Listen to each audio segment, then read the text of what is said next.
Assalamualaikum баршаға. Бүгін 28 март 2026 жыл.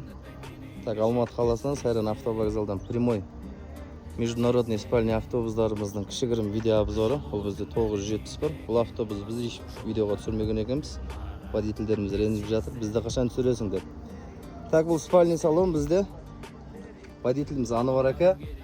Водительдердің ішінде живой легенда. 25-30 жылдық стажы бар. Автобусымыз спальный салон. 36 месталық, астыңғы үстіңгі орындар. Экрандағы номерлерге хабарласып толық ақпарат алсаңыздар болады. Күнделікті рейстеріміз бар. Билеттерді кассадан или Сайран автовокзалдың сайты бар, sayran.kz деген, содан алсаңыздар болады. Ссылкасын қалдырып кетеміз. Күнделікті автобустарымыз бар, келе бересіздер. Көріп тұрғаныңыздай автобус жап-жаңа, идеальный. Водительдеріміз чистоплотный. Келе бересіздер, күтіп қаламыз.